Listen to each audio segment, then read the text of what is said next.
one, where to start, where to begin, where in the process do you do this? So the first question is, do you even really need to register?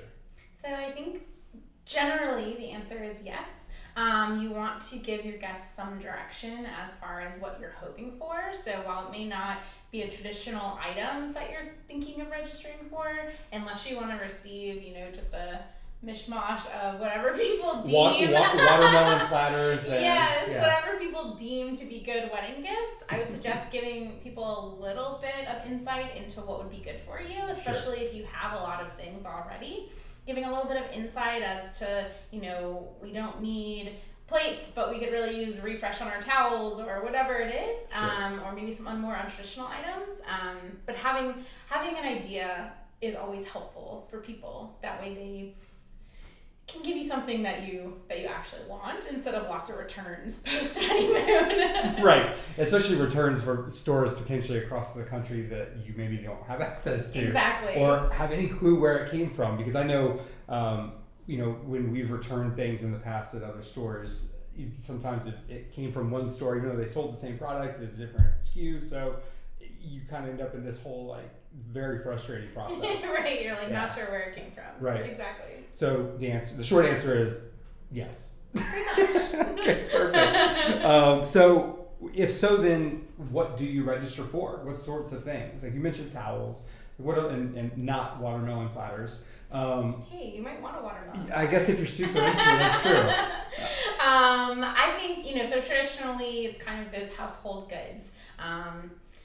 Plates, silverware, towels, linens, things like that. Yeah. China is something that, people sometimes register for, sometimes don't. Something that you probably don't think you need now, but most likely you're never going to want to set out and buy yourself a full China set. So if it's something you can see yourself using, down the line, then it's definitely something worth registering for. So those are kind of your traditional items. But now you can really register for so many different things. So you can go to stores like Best Buy and register for audio equipment. You can register for things for your honeymoon. Come again? Right. Luggage. That wasn't on our list. Hang on a second. It's weird how that Hang on works, a second. So could we have registered for, say, Alabama football tickets? I don't know about that. Interesting. Okay. Continue. But really, you can register for all different types of things, experiences for your honeymoon or upgrades to your house. So if you guys already live together, maybe you have most of your things. Yeah.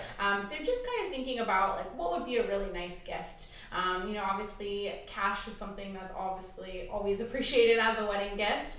So registering for kind of untraditional registries where you can register for house upgrades or honeymoon or things like that, you can always register for that, or kind of let people know that you'd love them to contribute toward a big trip you're saving for, or a house, or a cause.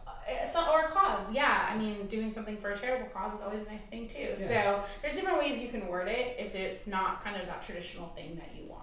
Gotcha. I mean, I know when we were getting married and it's been a little bit, but I know it was nice because we had all of our kind of silverware in China and things like that from college, and it was just random things that you accrued over the years, largely from IKEA. Right. So I think it was nice to kind of finally get stuff that kind of matched and was ours and not just mine versus yours sort of stuff. For sure. So I think it's always nice to kind of look at what you have and what you might want to upgrade, or if you're moving in together, what you guys need if you don't have something. So just kind of get an idea of that and giving some kind of direction. A traditional registry, I strongly advise you to do just a small handful of traditional registry items, because your parents' friends, they may not be into helping you pay for a honeymoon experience, and they might think, I have to give, China, or I have to give Waterford or whatever it is. And so giving them a little bit of guidance of maybe things that they would feel as an appropriate wedding gift, but you also want, will make everybody happy, I think.